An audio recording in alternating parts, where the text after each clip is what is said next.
a rien contre lui. Mais trouvez n'importe quoi, commissaire, mais quelque chose, parce que moi, je peux pas le garder sans 7 ans en préventive. Des nouvelles de la juge?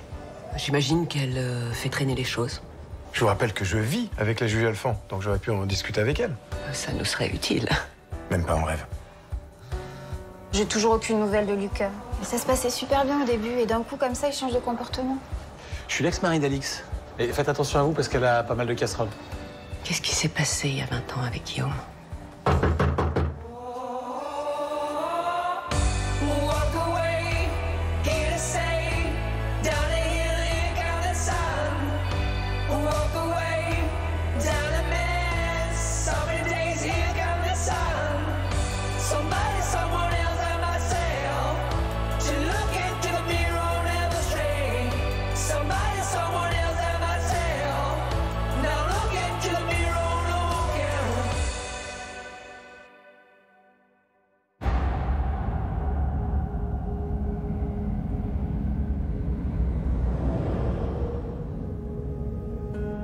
À l'époque, j'avais 5 ans. Mes parents venaient de se séparer. Mon père avait une nouvelle copine, puis il a disparu. Quoi, tu veux dire qu'il est mort?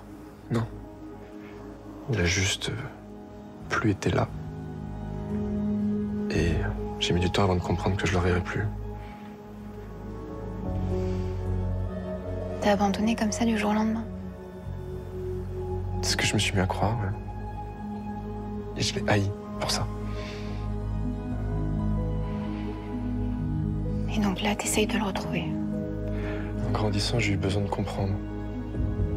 J'ai récolté des informations, pas grand-chose, mais je sais que la dernière fois qu'il a été vu avant de disparaître, il était avec une femme. C'était sûrement sa nouvelle copine. C'est elle là sur la photo. C'était quand, ça? 23 février 2005. Ils étaient ensemble une soirée, puis ensuite ils sont partis en voiture, et après, j'ai plus rien. Et sur le Paula, là, c'est elle en plus jeune. Alix Dardel? Oui. Quand j'étais avec toi la dernière fois au Sauvage, je l'ai vue. Et elle est beau avoir vieilli, je l'ai tout de suite reconnue.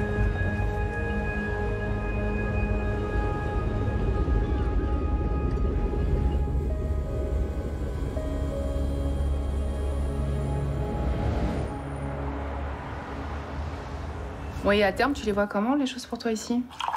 Au boulot, tu veux dire? Entre autres. Avec Claudine, c'est compliqué. Hein. Un jour, elle m'encense. Un autre, elle me traite comme une merde. Je t'avoue que je sais pas trop sur quel pied danser. Enfin, il n'y a pas qu'elle au cabinet. Non, il y a pas qu'elle. Mais elle prend beaucoup de place, quoi. C'est pas Florent qui dira le contraire. Et avec Hakim, comment ça va? Je sais pas. En fait, il me manque pas. Ah bon? Ouais. Et toi, tu lui manques? Bah oui. Oui, a priori. Ouais. Excuse-moi. Je t'en prie. Oui, commissaire. Bonsoir, madame la juge. Je suis désolé de vous déranger si tard. Aucun problème. Vous avez du nouveau sur l'affaire Tristan Ravello? Non, malheureusement pas. Les filatures, les écoutes ne donnent rien. Depuis qu'il est en prison, tout s'est arrêté. Bon, qu'est-ce qu'on fait? On laisse tomber? Bah écoutez, je pense que c'est la meilleure solution. Bon, ok, j'ai compris, j'ai plus le choix. Je vais rendre une ordonnance de non-lieu d'ici la fin de la semaine. Bonne soirée, commissaire. Tu penses vraiment qu'Alix Dardel sait quelque chose à propos de la disparition de ton père? Je sais pas. Peut-être. Ils étaient ensemble à l'époque. Mais pourquoi tu lui demandes pas? Parce que je sens qu'il y a un truc pas net dans cette histoire. Si je lui dis qui je suis, si je lui parle de mon père, je sens qu'elle va se braquer. Mais tu crois qu'elle a quelque chose à se reprocher? J'en sais rien. C'est ça le truc, je sais rien. Et ça me bouffe. J'ai juste besoin de savoir ce qui s'est passé. Donc c'est pas un hasard si tu bosses dans sa galerie? Non. J'ai réussi à me faire embaucher sans qu'elle sache qui je suis. T'espères quoi au juste? En savoir plus sur elle, sur mon père. De savoir la vérité. Pourquoi tu m'as rien dit au lieu d'inventer tous ces mythos débiles? Parce que j'avais peur que tu me prennes pour un taré. Un obsédé de son passé et de ses traumas. Pourquoi tu me le dis maintenant alors? parce que j'ai pas envie de te perdre.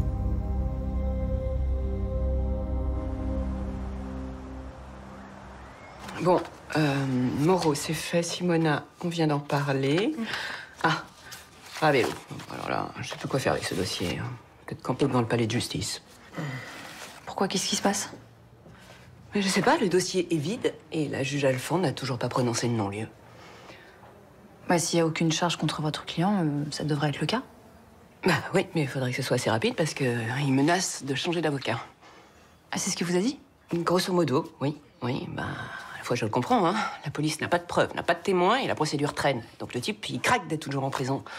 Et nous, si on perd ce gros client, c'est la catastrophe pour le cabinet. Sans compter la mauvaise pub que ça va nous faire. Ça n'arrivera pas. Comment ça ça n'arrivera pas Le non-lieu va être prononcé d'ici à vendredi.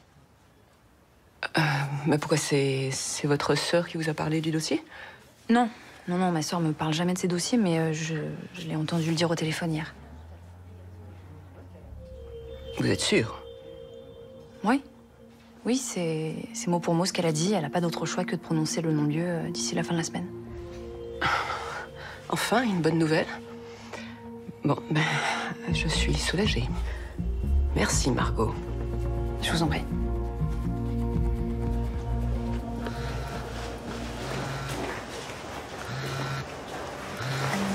Oui, hello?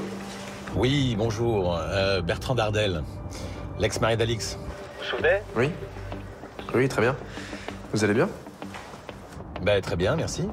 Dites-moi, je me permets de vous appeler parce que j'ai parlé de vous à un ami, Philippe Debrun. Il possède une galerie très réputée, la galerie Debrun et Fils. Vous connaissez sûrement? Oui.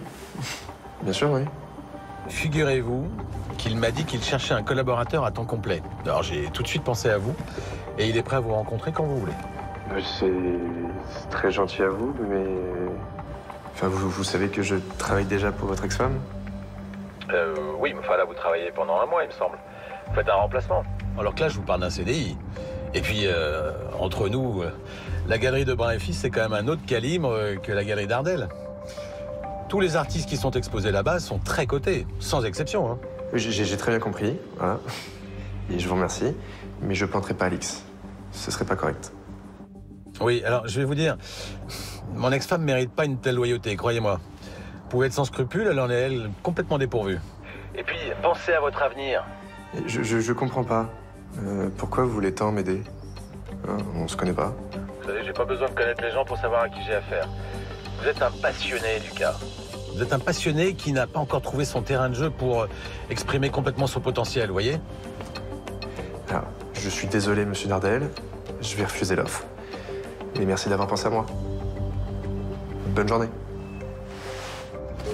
Me fait chier, celui-là. Moi, j'ai reçu la proposition de conciliation transmise par l'assureur, mais c'est très en deçà des attentes de nos clients. J'aurais conseillé de la rejeter. Ah. Vous n'êtes pas d'accord? Dans le fond, oui. Qu'est-ce qui vous chiffonne? Ben, ça va retarder la conclusion de l'affaire. Oui, enfin, c'est dans l'intérêt de nos clients. Oui, et c'est pas dans le nôtre. Voilà. Ça va différer le paiement des honoraires, et vous savez comme moi qu'en ce moment, le cabinet traverse une période difficile financièrement. D'accord, donc en fait, vous voulez que nous desservions sciemment nos clients pour cette raison-là? Je vous fais part d'une constatation. Ouais. Entrez. Excusez-moi de vous déranger, c'est juste pour vous dire que j'ai fini l'avenant que vous m'aviez demandé de faire en urgence pour le dossier Moreau. Bien. Entrez.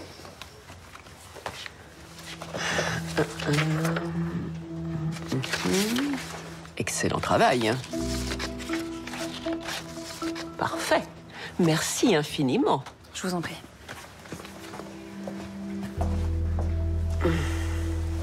Ça va beaucoup mieux entre vous? Pourquoi ça vous étonne? Non, enfin, vous êtes un petit peu réticente à l'idée de l'embaucher comme collaboratrice, il me semble. Ah oui, c'est vrai. Ben voilà, finalement, c'est vous qui aviez raison. Pour une fois. Pour une fois. Je pense même qu'elle peut être très utile au cabinet. J'en doute pas. J'ai été très choquée par ce que vous avez fait à mon fils. Je suis désolé. Vous pouvez. D'autant que vous m'avez menti. Vu la blessure que vous lui avez infligée. Vous n'avez certainement pas fait que le bousculer. J'avais peur que vous le preniez mal. A raison. Je suis désolé, Madame Loumière, j'ai réagi à chaud et j'ai pas senti ma force. Quand j'ai vu les photos de son arcade sorcilière, je vous le dis tout de suite, hein, j'ai immédiatement pensé à annuler notre contrat. J'ai réagi sous le coup de la surprise et de la colère. Et je sais que j'aurais pas dû, vraiment, je regrette mon geste. J'ai finalement décidé de vous laisser une chance. Mais j'y mets 2 conditions. Lesquelles? D'abord, que vous vous excusez auprès de Boris. Oui. Je sais que ça va être douloureux, mais vu que vous regrettez votre geste, il serait bon qu'il le sache.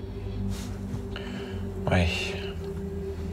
Ensuite, j'aimerais que vous consultiez.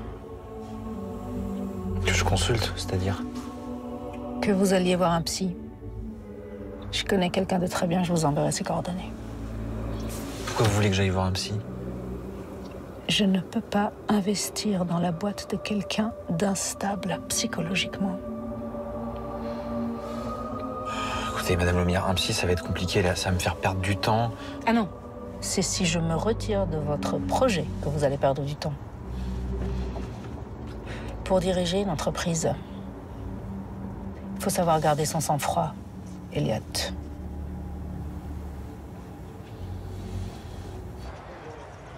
Alors? Elle le crache son non-lieu, la juge? Toujours pas. Et elle le fera pas, elle est persuadée de votre culpabilité. On s'en bat les couilles de ce qu'elle pense. Elle a rien sur moi. Et elle peut pas me garder ici éternellement. On n'est pas dans une dictature, à ce que je sache, non? Il y a des lois dans ce pays. Oui, mais elle est décidée à laisser traîner l'affaire. Et vous pouvez rien faire. J'ai une solution. J'espère qu'elle est rapide et efficace. Ça l'est. Ça représente un certain coût. Faut que je sorte d'ici. Alors je m'en fous de rajouter de la thune. Je connais quelqu'un qui peut vous aider à sortir d'ici. Qui ça? Un greffier qui traverse une phase difficile financièrement. Et lui, il va réussir à convaincre la juge? Non, mais il peut introduire un vice de procédure et ça entraînera automatiquement un non-lieu. Combien? 60 000 euros. En cash, évidemment. Résultat garanti. Garanti. Avant la fin de la semaine. Ok. Je vais passer un coup de fil. Vous aurez le cash dans la journée. Parfait.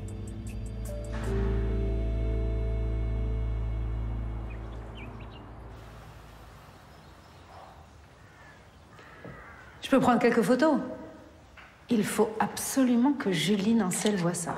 Mais vas-y. Ah tiens, profites-en pour lui dire d'être à l'heure le soir de son vernissage, parce que ça la fout mal que l'artiste arrive en retard. Ah oui, mais je te laisse gérer les questions qui fâchent, si tu veux bien. C'est toi la mécène? C'est toi la galeriste. Allez, j'y vais. Bravo, vraiment, super boulot. J'adore. Ah, j'allais oublier. Comment il s'appelle ce psy génial? Celui que tu vois depuis 20 ans. Alors non, j'ai fait une thérapie il y a 20 ans et elle a duré 10 ans. 10 ans, 20 ans, c'est toujours trop long. Oui, c'est vrai que c'est long, mais je regrette pas. Tu sais, Rafali m'a littéralement sauvé la vie. Rafali, voilà, c'est ça. T'as toujours ses coordonnées? Oui, enfin, je sais pas s'il exerce toujours. C'est pour toi? Tu m'as bien gardé? C'est pour un de mes associés.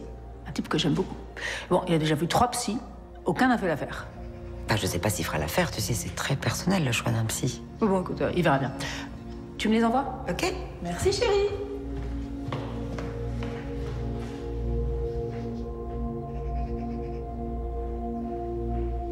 La moitié du prix de vente? C'est pas un scoop. Vous saviez très bien que vous étiez 50-50 sur ce terrain. Oui, mais pas sur le prix constructible. Qu'est-ce qui lui a pris, là, d'aller fouiller pour découvrir ça? On va dire que votre ex-épouse vous fait modérément confiance. Elle a fait appel à une avocate pour procéder à quelques vérifications. Maître Becker a fait son travail, donc voilà, nous en sommes là. Et alors, on peut faire quelque chose pour changer ça? Mais je crains que non, monsieur Dardel. Quoi qu'il en soit, La moitié du prix de vente, ça représente déjà une belle somme. Pour votre ex-femme comme pour vous-même. Non. Non, la moitié du fric, ça me fait mal. J'ai cru comprendre, oui. Non, mais d'abord le terrain, et puis maintenant ce merdeux qu'elle a embauché à la galerie. Il y a un rapport entre le terrain et ce merdeux? Non. Non, enfin, si, le rapport, c'est que mon ex-femme arrêtera pas de me pourrir la vie. Et par tous les moyens possibles, voilà. Elle m'emmerde.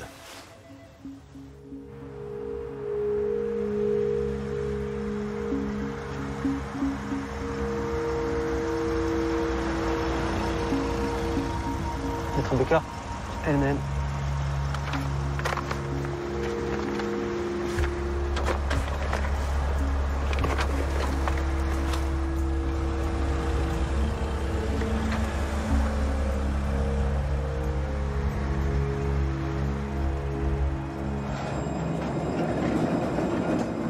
Ce que t'as vécu, c'est hyper dur. C'est normal que t'essaies de savoir la vérité. Mais j'ai quand même bloqué sur le fait que tu m'en aies pas parlé. J'y ai réfléchi toute la journée.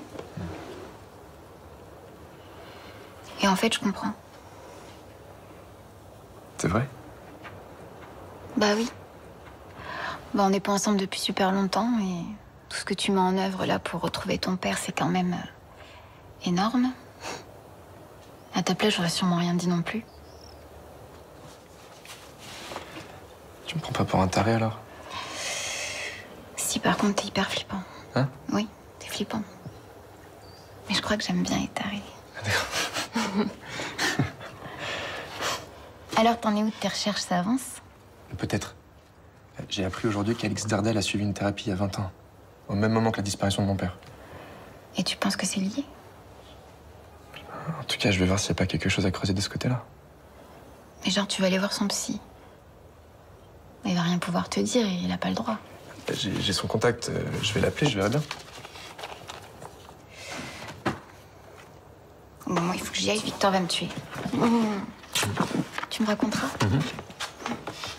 Bisous. Bisous.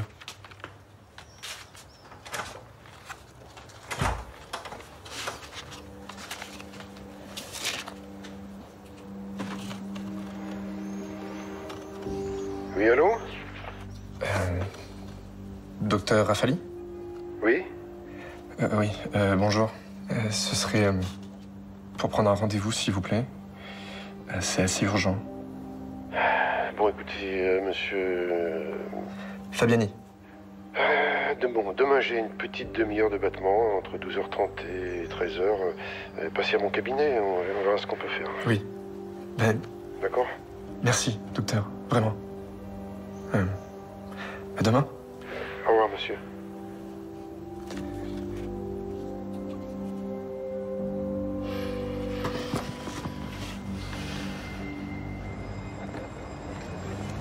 Non, mais en fait, le cabinet, il n'est pas vraiment en danger. Mais Claudine, elle n'a pas tort. La situation financière, elle est quand même un petit peu critique. Là. Oui. Ce qu'il faudrait, c'est trouver de nouveaux clients. Alors justement, j'ai une idée. Tu vas me dire ce que t'en penses. Ce serait de faire des vidéos qu'on diffuserait sur Internet. Et quoi, des vidéos de conseils pratiques, par exemple? Oui. Genre le droit au quotidien. Quels sont tes droits en cas de garde à vue, en cas de violence conjugale. Et ça, ce serait un truc super à diffuser. Parce qu'on n'a pas le droit de faire de la pub, mais ça, on peut. Ouais, c'est vrai qu'il y a des cabinets qui font ça et ça marche plutôt pas mal. Bah voilà, il faudrait savoir ce que ça coûte. Oui, avant ça, il faudrait surtout remonter le référencement du cabinet dans les moteurs de recherche. Parce que là, quand on tape cabinet d'avocat à Montpellier, on arrive en 3e page. Non, mais ce qu'il faut, c'est qu'on soit 2e, et puis c'est tout. Ouais. Bon, écoute, moi, je me charge de trouver des pros de la vidéo, hein, ok? Bon, très bien. Comme ça, au moins, Claudine, elle va arrêter de nous emmerder avec sa recherche de clients, là. Ça, c'est bien ça. Hein? C'est une bonne idée. Très bonne idée. Cool. Une fois que j'ai une bonne idée, moi.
Salut Nico.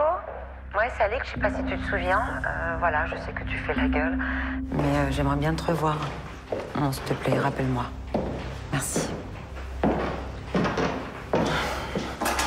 Oh non, non. Merde.